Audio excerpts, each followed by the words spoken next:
Yichem El Hamashiach, que Dieu bénisse chacun, chacune. Amen. On est en route pour la Géoula, c'est sûr, mais on est aussi par les deux parachutes. Vous vous rappelez? Ces deux parachutes, c'est important parce que c'est parachat de Matot et puis parachat de Massé. Massé, c'est Massaé. Donc Matot, c'est la paracha on va dire des chefs de tribus, des tribus. Ok. Et puis Massé, c'est le. Il y a beaucoup de, on va dire, de traductions. Des fois, on dit tribulation. Tribulation, c'est pas juste des voyages. Des tribulations, c'est qu'avec le voyage, il se passe des choses. Tu es remué. C'est ça l'état d'esprit. Et cette paracha-là, elle nous indique le fait que, en fait, toutes ces tribus, tous les chefs de tribus, finalement, ils sont en route. Et ils sont en route avec quoi? Avec les Anané Kavod. Les nuées de gloire de Dieu, dès qu'elles s'élèvent, hop, on se mettait en route. Ça veut dire qu'on démontait le Mishkan, qui est un gros travail évidemment, et puis chacun prenait sur l'épaule, tac, tac, les Lévi'im, et le peuple juif suivait, on se mettait en route derrière Kadosh Baruch Hu. Vaïbinso Aaron, Vaïmer Moshe, Kuma Hashem. Et comme ça on partait, et les Anané Kavod autour de nous aussi, qui venaient du trou de Aaron, donc les nuées de gloire autour de nous qui nous protégeaient des scorpions, des serpents, des flèches, de tout quoi. Ils avançaient avec nous. On avait notre échal personnel et on avançait comme ça. Ce qui est intéressant, c'est qu'il y a Membet Masaot. Membet, vous connaissez la valeur numérique la plus simple. Hein? Bet, évidemment, c'est 2. Et le Mem, on le connaît, c'est Arbaim. Donc Arbaim Beshtaim. Membet, on dit, c'est quoi ce Membet? Alors, dans la Kabbalah, on aime bien rapporter le fait que Membet, ce sont aussi des rachetevot, des initiales. Je me rappelle Rav Harmoni, qui est un Mekoubal qui enseigne le Zohar, entre autres choses. Lui rapportait souvent, Membet, ce sont les initiales de toute l'évolution de l'homme juif au cours de sa vie. Brit Mila, Bar Mitzvah, Bet Midrash, Bet Mikdash. Tout ça, c'est le Membet. Des niveaux d'élévation. On va dire, c'est quoi ce Membet? En fait, ce sont des noms divins. Ce sont les noms divins que l'on dit à chaque fois qu'il va y avoir ce qui s'appelle une aliyat aneshama, une élévation de l'âme. Ça s'appelle Anabekoar. Vous vous rappelez le Anabekoar? C'est important de le dire, même celui qui raccourcirait cette fille-là parce qu'il n'a pas le temps, etc. Il faudra qu'il prenne soin de dire son Anabekoar quand même. Toutes les fois, il va prier au moins le Shemona Esrei. Et on voit que à Kriyat Shema Lamita, on dit aussi Anabekoar. Et dans le Anabekoar, on a le texte que l'on dit du côté droit. Du côté gauche, ce sont des initiales. Et ces initiales, ce sont des noms. Des noms d'anges et des Shema Mefouraj, des noms divins en fait. Et tout ce nom-là, qui est un nom en lui-même entier, de 42 lettres, c'est un nom qui est lié à l'élévation. Dedans, on trouve le nom avec lequel Moshe a tué l'Égyptien, des tas de noms. Là, vous vous référez à Shimon, les spécialistes là-dedans. Et ça, c'est extraordinaire de voir que tous les jours, quand même, on va dire ces noms-là. Si on peut, et qu'on le connaît par cœur, alors on dira les psukim, les versets, en regardant les noms directement, sans prononcer le nom en lui-même, mais en disant le verset, mais en regardant le nom. Et de cette manière-là, on s'attache en fait à une élévation de l'âme. L'âme qui s'élève, c'est quelque chose d'important. Comme on aura vu, je ne sais pas si on en a parlé entre nous, mais moi j'avais vu, et c'est un témoignage incroyable, de voir que le Rav Kahana est passé devant le Rabbi, le Kahana le fils, et on sait que son père a été assassiné par des terroristes arabes. Et quand le fils est passé devant le Rabbi, alors le Rabbi lui donne $1, et il s'en va, et le Rabbi le fait rappeler, et il lui donne $1, et lui dit, Bishvil Aliyat HaNeshama, pour la Aliyat HaNeshama, pour l'élévation de l'âme. Et après, peu de temps après, il a été assassiné comme son père. Donc en fait, cette notion-là de s'élever de la Aliyat HaNeshama, c'est exactement le sujet de Anabekoar. Donc quand le peuple juif avançait, il s'élevait. Parce que nous, on dit, bon, mais si je vais tout droit, je ne vois pas où il y a une élévation là-dedans. En fait, non, d'avancer dans la vie, de progresser, c'est s'élever. Et pour nous, c'est très important. Le judaïsme est basé sur le fait de, sans arrêt, constamment avancer. Dans la Chassidut Rabbah, l'Admor HaZaken a exprimé une fois le fait que si c'était lui qui aurait donné le nom aux Chassidim, il n'aurait pas appelé Chassidim. Puisque c'est les opposants à la Chassidut, les Mitnagdim, qui ont donné le nom Chassidim pour se moquer, en disant ils font plus que la loi. Finalement, c'est resté tel quel. Et l'Admor HaZaken, quel nom il voulait donner aux Chassidim? Il aurait voulu donner le nom Baalei Tshuva. Baalei Tshuva. Parce que toute la Chassidut, finalement, c'est faire Tshuva. Qu'est-ce que faire Tshuva? Progresser. Constamment. Ne jamais rester au même niveau, progresser constamment. Et c'est ça le fait de la Halicha. On dit Ilchou Milchai El Chai. Ils iront. Alors, ce nom de Chal El Chal, on dit ce que c'est. On dit la notion de Chayal, c'est proche de Chayl. C'est la vie, mais c'est la vie avec un engagement dans la vie. Que ce soit la vie spirituelle ou la vie matérielle, le Messirut Nefesh, le don de soi pour la vie, pour Dieu, pour le respect de la vie. Ça, c'est cette notion de Milchai El Chai. Donc le juif, il ne peut pas rester dans un niveau où il stagne. Il doit avancer. C'est vrai que si on fait une introspection, on va dire, bon, ok, j'avance, mais le nombre de fois où j'ai chuté en chemin, qu'est-ce qui se passe? Est-ce que ça me donne une permission d'avancer puisque je chute aussi? Est-ce que le niveau que j'avais hier, où j'étais complètement à la panim, tous les dimanches je suis à la panim, tous les Motzei Shabbat je suis à la panim, à la panim en hébreu, ça a plusieurs sens, vous vous rappelez? Il y a panim, c'est le visage. Ça représente Chorma Bina Vedat. Donc ça veut dire que celui qui est investi dans les forces intérieures, donc il est en construction. À la panim, c'est au-dessus de la panim, c'est le Keter. Donc les Israéliens, ils disent Yom Ani à la panim. Aujourd'hui, c'est-à-dire, en fait, c'est bien quoi. C'est-à-dire, le seul moyen que l'on a d'avancer, c'est d'être à la panim. Comme l'on dirait dans le sens hébraïque ou dans l'hébreu moderne, il y a une notion, l'arzor béchéla. Vous connaissez? Dans la Torah, on ne parle pas tellement de ça, mais l'arzor béchéla, ça veut dire celui qui, au lieu de faire tchouva, fait le contraire. Voilà, il était religieux, il a laissé tomber, etc. Il a été dégoûté des religieux, on entend souvent ce... Je croyais que c'était des gens honnêtes, finalement, c'est tous des voleurs. On a entendu des trucs comme ça. L'arzor béchéla. Mais en réalité, faire tchouva, ça nous oblige à faire à se remettre en question, qui est comparable à l'arzor béchéla. Et c'est ça la Chassidut Rabbah, souvent, de la manière de l'introspection de la Chassidut Rabbah, c'est qu'elle nous dit qu'en fait, l'image de moi-même que j'ai comme quelqu'un de pas formidable, c'est une image qui me permet d'avancer. C'est-à-dire, si je penserais que je suis impeccable, il y a même un cas où un chassid est venu devant le rabbi, il lui a dit, Baruch Hashem, igati les matzah, Baruch Hashem, je suis arrivé au niveau où je suis un chassid shalem. Le rabbi lui a dit, si tu es un chassid, tu n'es pas shalem. Si tu es shalem, tu n'es pas un chassid. On va dire, pourquoi lui dire ça? Parce que c'est toute la notion de chassidut. C'est-à-dire, un homme bien, les gens vont dire c'est quelqu'un de bien, mais comment il se ressent lui? Si c'est vraiment un homme bien, il ne se ressent pas comme un homme bien. Vous voyez? C'est ça le truc. C'est-à-dire, lui, il se sent catastrophe, quoi. Et cette notion de se sentir soi-même catastrophe, c'est une des preuves qui fait qu'on est en route, qu'on travaille, et qu'on est quelqu'un d'honnête avec nous-mêmes. Et ça, c'est vraiment la vision de la Chassidut Rabbah par rapport à nous-mêmes. Donc, les mêmes bêtes Massaot, quand on avance dans la vie, on voit qu'il y a des étapes successives, c'est pour nous permettre d'avancer vers nous-mêmes. Ce nous-mêmes qui est caché au-dedans de nous. Donc l'autre aspect profond de la tchouva, c'est dévoiler ce qui est caché en nous.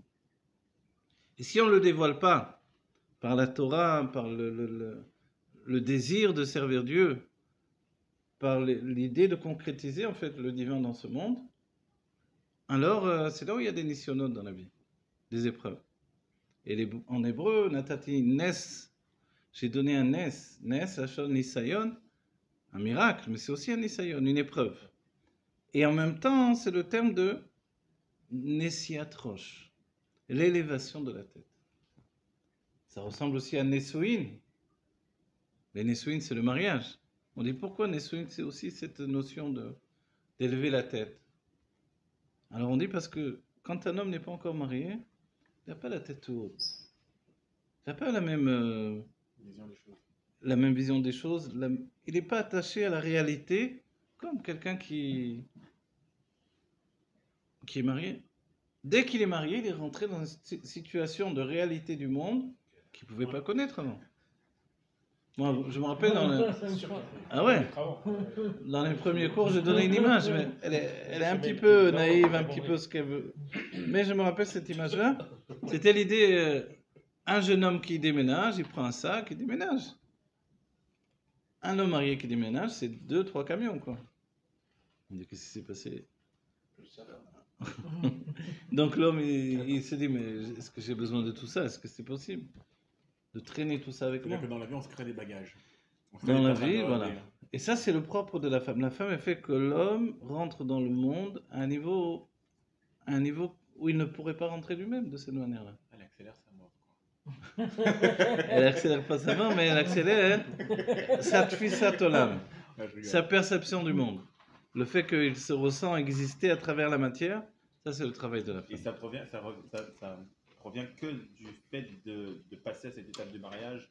C'est essentiel, voilà. C'est pour ça que dans la Gemara, quelqu'un qui n'était pas marié, on ne pouvait pas l'appeler Rav.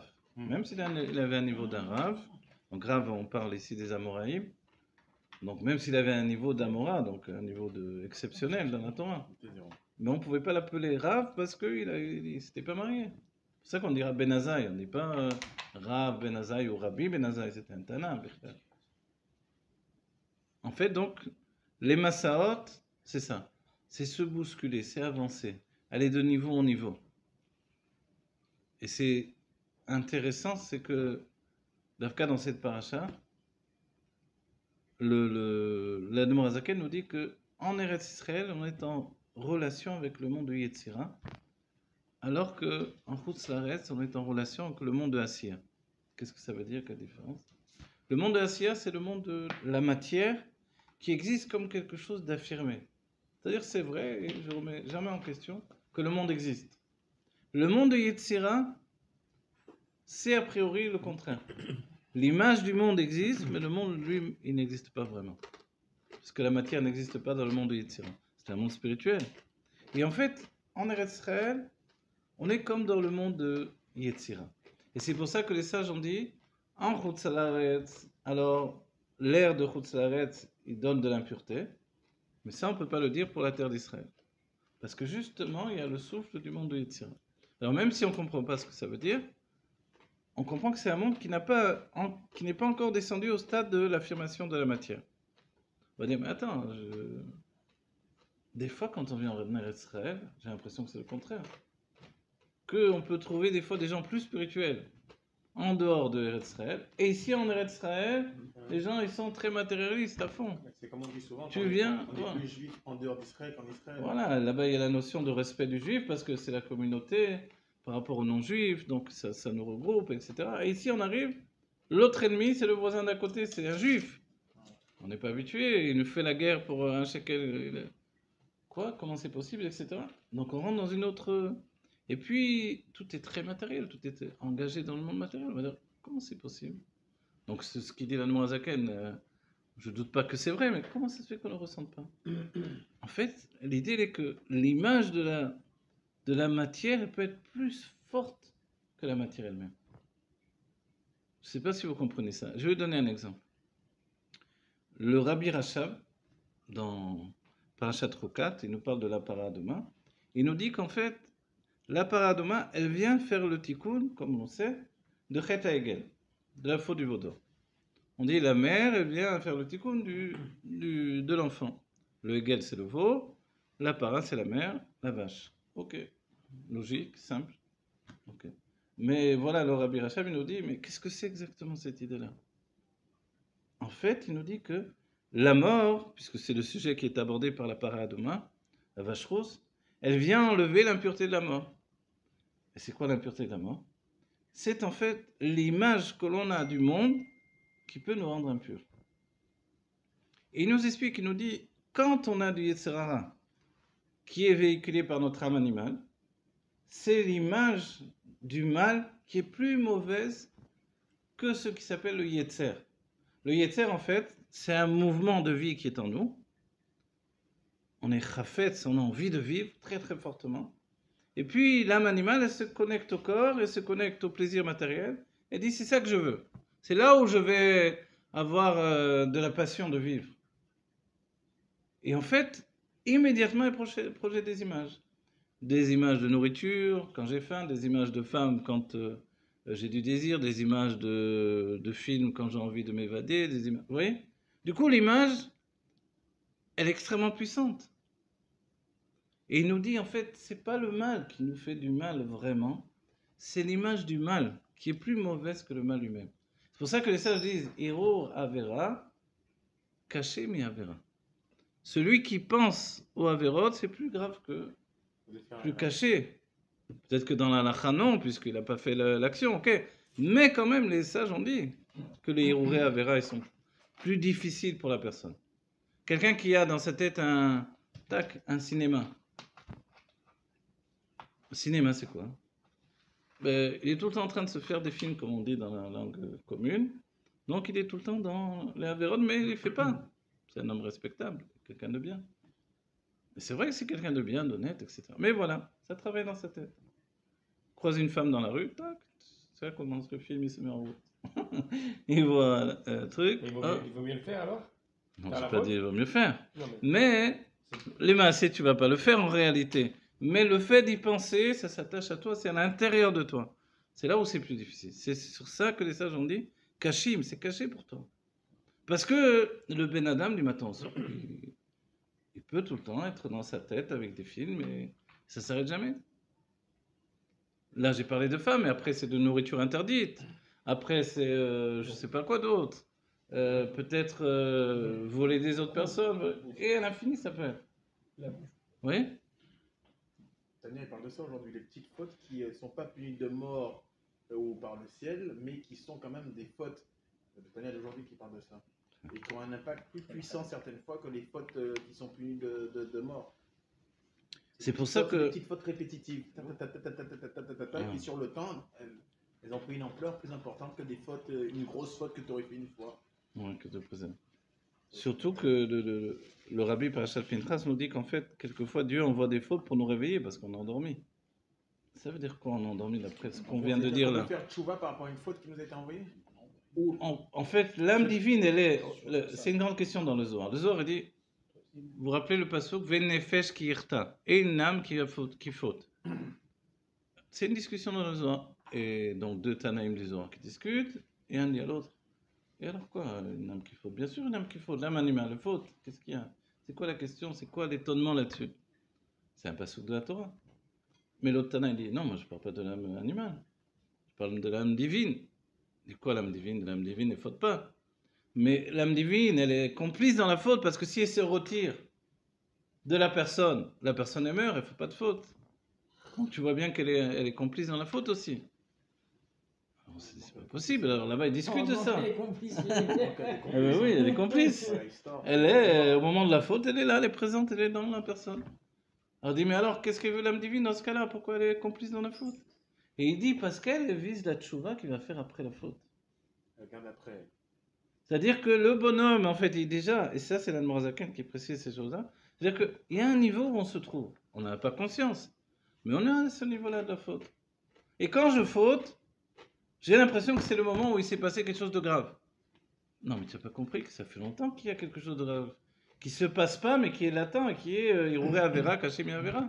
C'est-à-dire que tu étais toujours à ce niveau-là. J'étais toujours, je ne sais pas, en train de chercher des nourritures interdites, des femmes interdites, des projets interdits, de l'argent interdit. Et quand ça se passe réellement, tout à coup, tu te réveilles. Mais tu ne comprends pas que cette faute, c'est une bénédiction pour toi. Parce que sinon, tu allais encore combien de temps rester comme ça? C'est un réveil. Donc l'âme divine, oui, elle est shutafa, elle est associée à ça. Pour que la personne, elle prend un coup d'électricité. Vous avez déjà pris un coup d'électricité? Moi, ça m'est arrivé dans un endroit. Moi, j'ai pris un coup d'électricité. Ça fait un drôle de... J'ai pris un coup d'électricité dans un restaurant plus de 320 volts, ça fait mal. Voilà, moi aussi dans un restaurant. Moi aussi c'était dans un restaurant. C'était les grosses prises, tu sais. Voilà, moi c'était pas les grosses prises, j'ai pas mis les doigts, mais c'était un fil qui pendait. C'était- Quelle horreur. Et avec de l'eau sous les pieds. Ah, Ouais. Tu sens la secousse est très très forte. Et en fait, la Vera, elle est comme ça. C'est une secousse que la personne a dit ah, je vais pas continuer mes mauvaises pensées, mes trucs, ou je dévie à droite. Non. Et en plus, tout le monde le voit. Il met les filines, il fait la prière.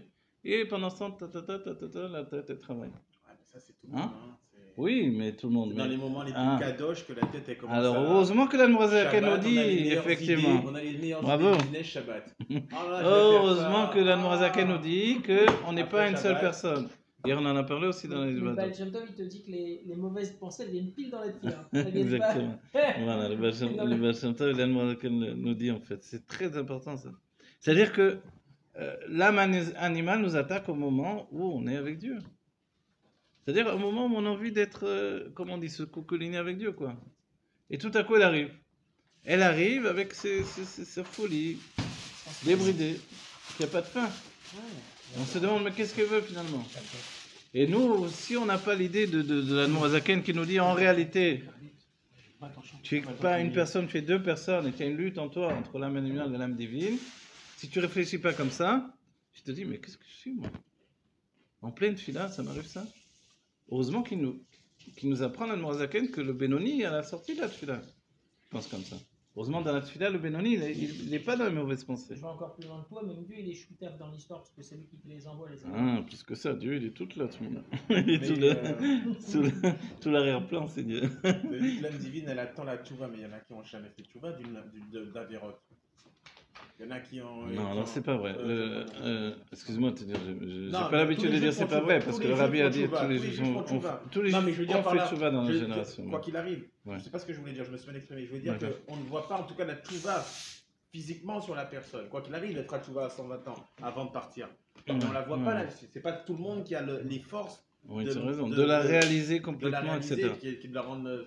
Tu sais les paroles du rabbi, du fait que le rabbi a dit les enfants font tchouva pour leurs parents. Tu connais cet enseignement du rabbi, là? C'est-à-dire que quelquefois, les enfants réalisent la tchouva que les parents auraient voulu faire. Ça vous avait jamais arrivé de voir quelqu'un, c'est un rave, etc., un chassid ou un autre courant de la Torah, et on voit ses parents, ils sont pas religieux, quoi. On voit plein d'enfants faire Voilà. tchouva à leurs parents. Et en réalité, on va dire, alors, mais quel est le lien là-dedans? Mais il se peut que les parents, ils l'ont mis à l'école juive, etc. Mais en attendant, eux, ils ont... Alors en réalité, ils ont avancé à leur rythme, c'est-à-dire souvent très lentement. Mais ils mangent kasher, ils font Shabbat, etc. Beaucoup de choses. Mais ça ne se voit pas au niveau visuel sur eux. Tu vois? Et c'est ça le point de notre génération, c'est que quelquefois, on ne voit pas que la personne, en réalité, elle a fait tchouva. Ici, dans le monde israélien, par exemple, les Israéliens mettent les tefilines le matin, ils enlèvent la kippa, et voilà. Ils vont prier à la choule en plus, très souvent. Ils prient à la choule, et dès qu'ils sortent de la choule, la kippa dans la poche, et ils vont travailler. Mais toi, quand tu le vois dans la rue, voilà, quand tu le vois dans la rue, tu ne sais pas du tout qu'en fait, il était... Sauf quand peut-être tu le reconnais même pas, parce que tu es habitué de le voir dans la choule. Et en fait, notre vie, elle est comme ça. Et les rabbis m'ont dit, il y a le juif dans les Yemechol, les jours de la semaine, et les jours de Shabbat. Le jour de Shabbat, le juif est lié au monde availlé, au non availlé. Le non availlé, c'est un monde entier, en fait, dans lequel on se trouve, qui s'appelle Shabbat. Pourquoi on dit que le Talmid Chacham, le sage, il appelait Shabbat, même la semaine en réalité? Parce que lui, il est toujours en relation avec Dieu. Mais celui qui est obligé d'aller travailler, et le Rabbi Rehatz, il dit, en fait, Dieu, pour lui donner la parnassa, ce juif qui va travailler, et qui n'est pas en rapport avec Dieu dans son travail, il doit faire Dieu des tas de déviations du Shefa Eloki pour qu'il arrive vers ce juif, de l'influence divine, pour que ce juif il trouve sa parnassa. Comme ça dit le Rabbi Rehatz. Parce que il n'est pas mis en place pour tirer directement de Dieu l'influence divine. Et là, je vous le dis dans le sens où le Rabbi Rehatz cite à l'époque du roi, vous vous rappelez le roi qui était contre Eliyahu Hanavi, Achav. Lui, ce roi-là, il avait un petit problème. C'est un roi juif. Ok, ça allait bien. Mais voilà, il n'était pas religieux. Et pas que pas religieux, il était même plutôt genre Avodazar. Et pourtant, il y a un mamar où on nous dit que à son époque, il gagnait toutes les guerres Parce qu'ils avaient une grande avat Israël entre eux. On dit, mais comment? Et l'Anne Morazaken nous dit pourquoi ils avaient une grande avat Israël? Parce qu'ils avaient des mochines de gadlout. Ils avaient de la largesse d'esprit. Ils s'acceptaient les uns les autres. Ah, toi, tu fais Avodazara comme ça? Ok, si ça te plaît. Toi, tu fais ça? Pas de problème. Ils avaient de la largesse d'esprit. Mais le Rabbi Ratz, il dit, mais pourquoi ils faisaient Avodazara? Pourquoi ils se prosternaient devant Baal et devant Asherah, etc. Pourquoi? Alors qu'ils savaient très bien que c'est Dieu qui est le maître du monde. Et il nous dit, c'est parce qu'ils savaient que Dieu demande du bitoul, de la soumission. Et que les autres, là, ils ne demandent pas de la soumission. Et en fait, donc, ils recevaient les bienfaits de ce monde matériel des forces du mal. Et moi, quand j'ai lu ça, je me suis dit, mais pas vrai, ça marche en plus. Ça marche. En plus, ils gagnaient toutes les guerres. Alors que du temps de David et Shlomo, même Shlomo, il ne gagnait pas toutes les guerres. Comme ça dit la Nouzek. Et David ne gagnait pas toutes les guerres non plus. Et c'était la guerre tout le temps pour lui. Et eux, ils étaient dans un tel niveau de largesse d'esprit, c'est-à-dire pour eux, ils pouvaient faire n'importe quoi, le bonhomme. Vous pouvez le comprendre? Oui, je comprends, c'est sûr. Il y avait la même chose du temps de Shaoul.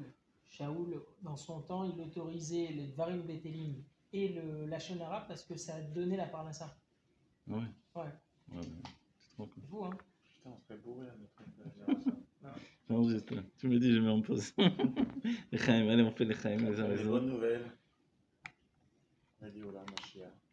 Alors voilà, tout ça c'est intéressant de nous dire que les Massaot, en fait, toutes ces avancées qu'on a, qui font que notre âme va s'élever, en fait, c'est une rencontre avec le monde.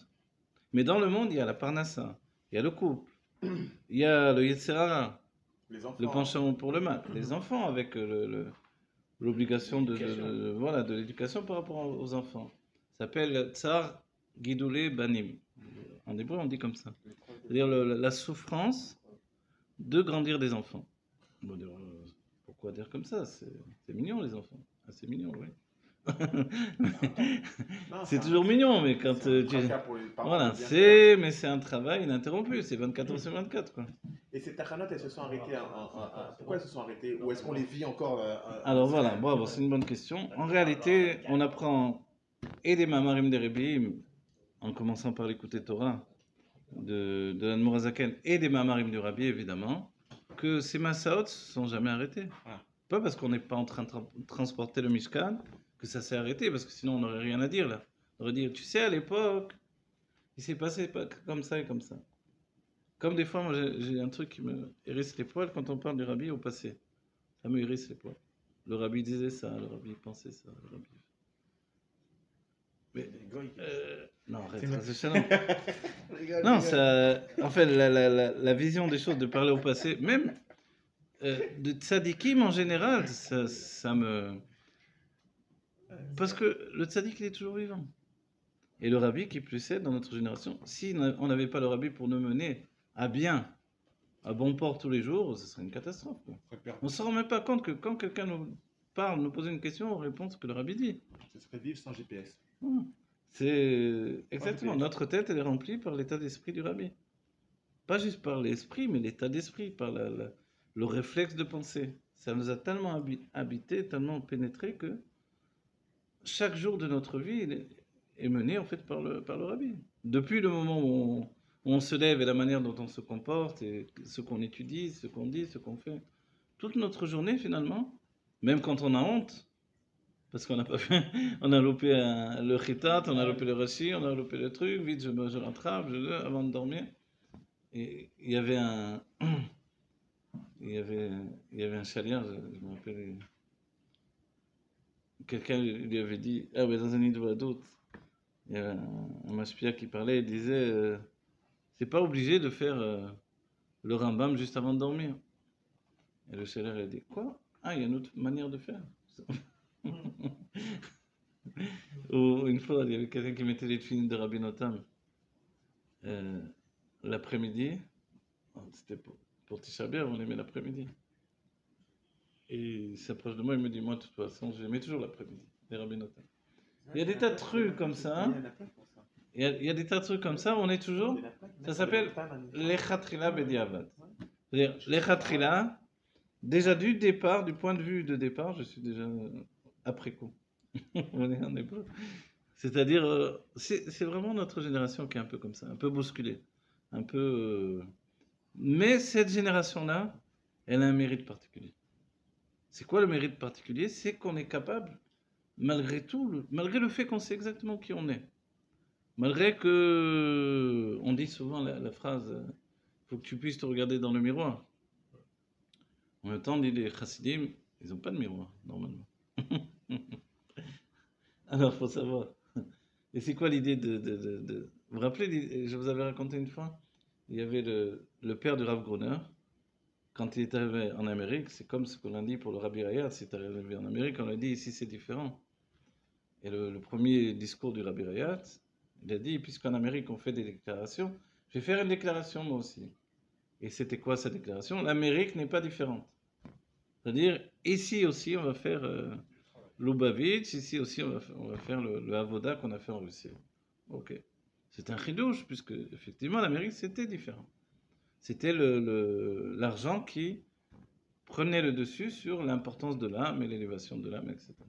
Et la nécessité de servir Dieu, c'était la nécessité de survivre dans un monde basé sur l'argent. La réussite sociale est plus importante que la réussite spirituelle en Amérique.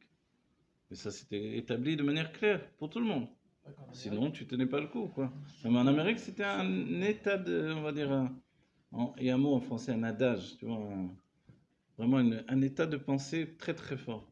C'est pour ça que le Rabbi Rayatz a dit, l'Amérique n'est pas différente. Vous vous rappelez, je vous ai raconté l'histoire?